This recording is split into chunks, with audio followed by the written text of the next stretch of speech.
मैं सभी भारत के लोगों से अपील करूंगा कि अगर आप मेरा महाबोधि महाविहार नहीं छोड़ सकते तो अयोध्या के मंदिर में भी मुझे मेंबर बना लीजिए, तिरुपति बालाजी के मंदिर में भी मुझे मेंबर बना लीजिए, और जितने मंदिर हैं लगभग 20,000 बड़े बड़े मंदिर हैं, मैं सभी मंदिरों में सदस्य बनने के लिए तैयार हूं। मुझे मान सम्मान हिस्सेदारी दी जाए।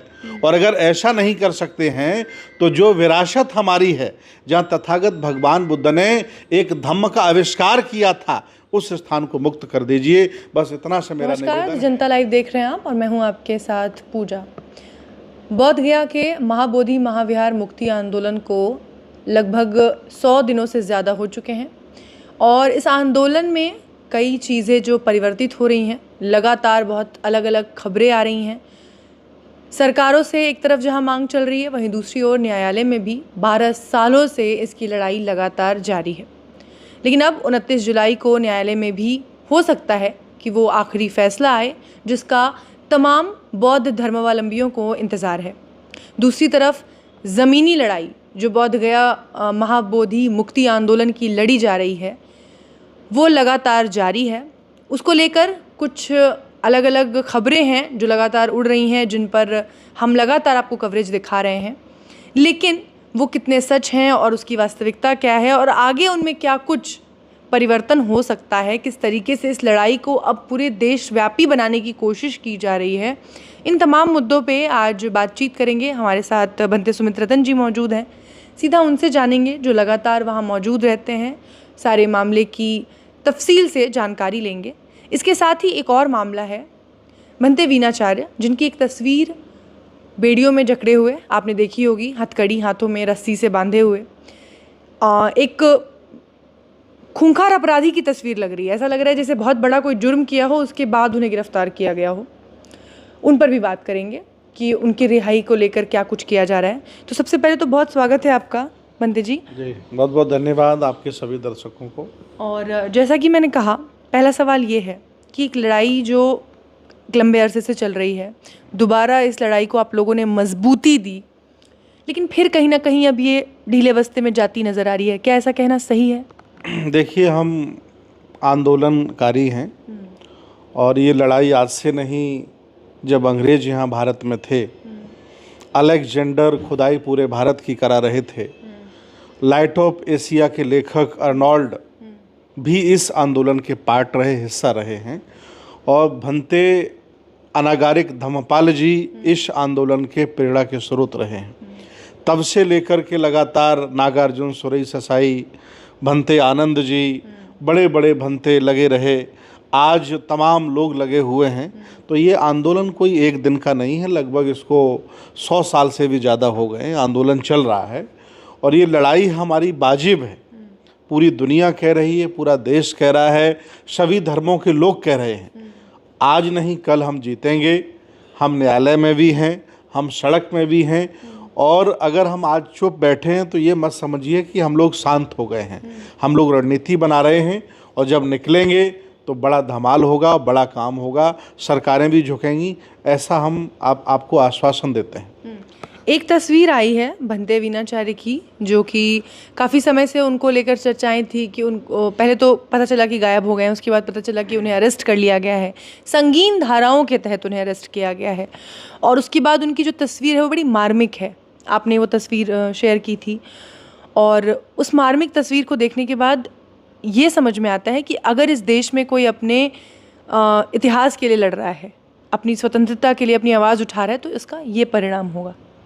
देखिए, सरकार ने, पुलिस ने जो भी किया है पूज्य भंते वीणाचार्य के साथ, वो बहुत गलत है।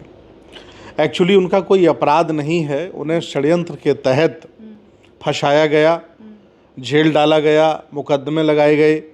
और अकेले वीणाचार्य जी नहीं, वो तो एक बौद्ध भिक्षु हैं। मैं भारत के उन लाखों लोगों के बारे में कहना चाह रहा हूँ कि जिनका रत्ती भर भी दोष नहीं है, उन पर 50-50 मुकदमे लगे हैं, 20-20 मुकदमे लगे हैं, गैंगस्टर लगा दिया गया है, मकान तोड़े जा रहे हैं। और उनको आर्थिक पंगु बनाया जा रहा है, उन्हें नौकरियों से निकाल दिया जा रहा है। तो जो भंते विनय आचार्य जी के साथ बिहार सरकार ने, नीतीश सरकार ने किया है, इसके लिए उन्हें हम कभी माफ़ नहीं करेंगे। और हम पूरे बहुजन समाज से, विज्ञानवादी, तर्कवादी, हक वंचित समाज से आह्वान करते हैं, चलो हम बिहार चलते हैं।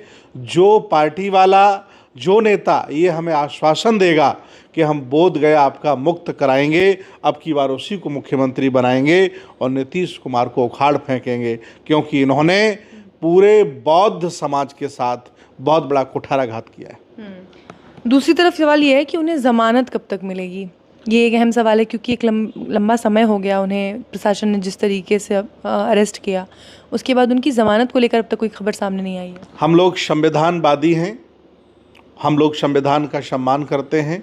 प्रक्रिया है, उन्हें जेल भेजा गया, बेल लगाई गई, उसकी तारीख पड़ेगी।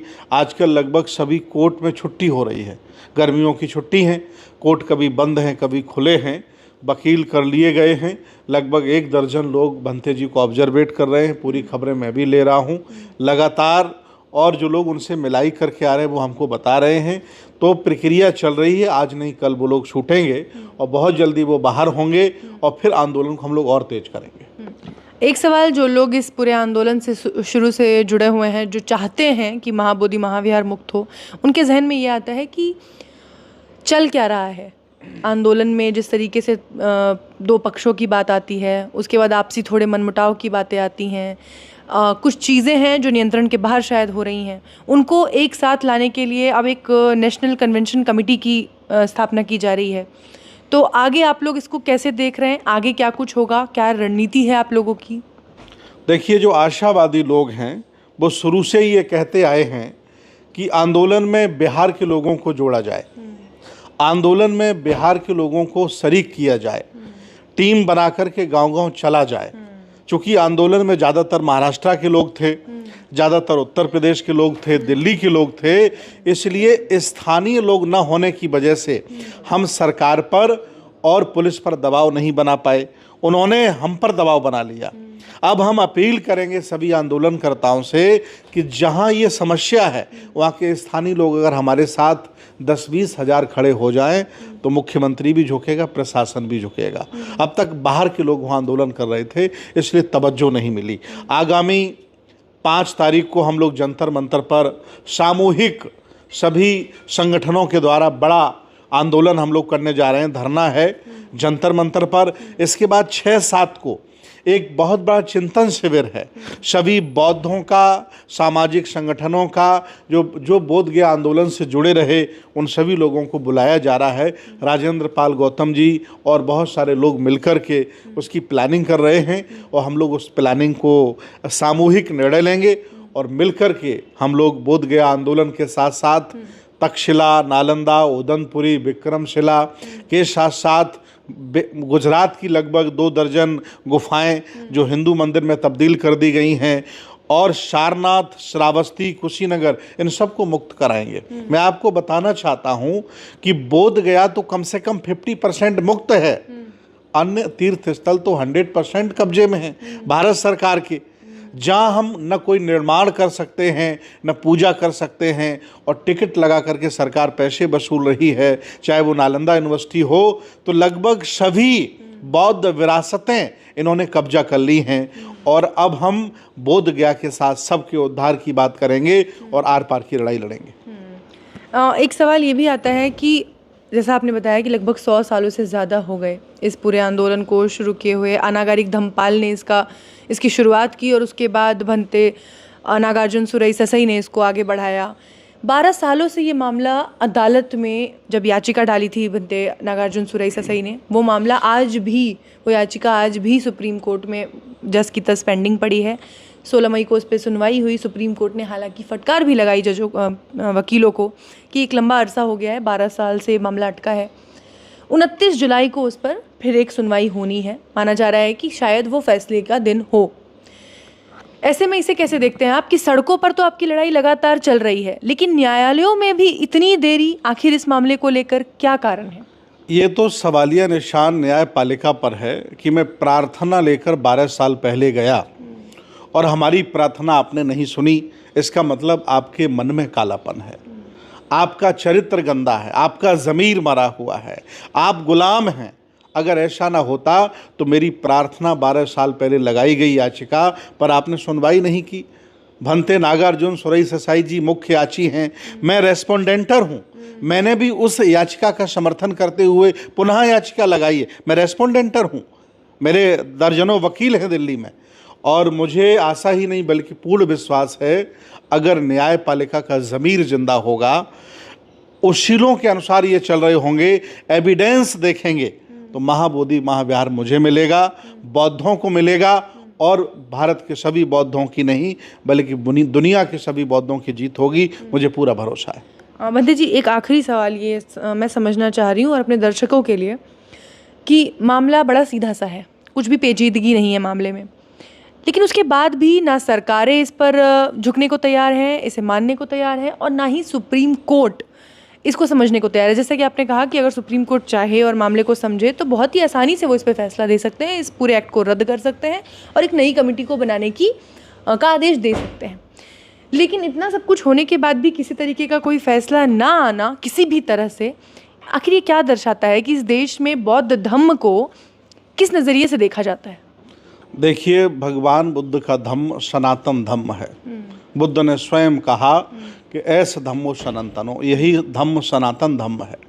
और जब भारत की संस्कृति बुद्ध है तो बुद्ध के विचारों के साथ, उनकी विरासत के साथ और उनके अनुयायियों के साथ जो सौतेला व्यवहार होता है, ये पूरे भारत का अपमान है, मानवता का अपमान है, बुद्ध के विचारों का अपमान है। ये दोहरापन अच्छी बात नहीं है। मैं सभी भारत के लोगों से अपील करूंगा कि अगर आप मेरा महाबोधि महाविहार नहीं छोड़ सकते तो अयोध्या के मंदिर में भी मुझे मेंबर बना लीजिए, तिरुपति बालाजी के मंदिर में भी मुझे मेंबर बना लीजिए, और जितने मंदिर हैं, लगभग 20,000 बड़े बड़े मंदिर हैं, मैं सभी मंदिरों में सदस्य बनने के लिए तैयार हूं। मुझे मान सम्मान हिस्सेदारी दी जाए। और अगर ऐसा नहीं कर सकते हैं तो जो विरासत हमारी है, जहां तथागत भगवान बुद्ध ने एक धम्म का आविष्कार किया था, उस स्थान को मुक्त कर दीजिए। बस इतना से मेरा निवेदन है। हम भारत के लोग हैं, भारत से प्यार करते हैं और साथ साथ मिलकर के रहना चाहते हैं। बहुत बहुत शुक्रिया भंते जी, इन तमाम मुद्दों पे अपनी राय हमारे साथ साझा करने के लिए और विस्तार से इस पूरे मामले को हमारे दर्शकों तक पहुंचाने के लिए बहुत बहुत धन्यवाद आपका। थैंक यू पूजा, धन्यवाद।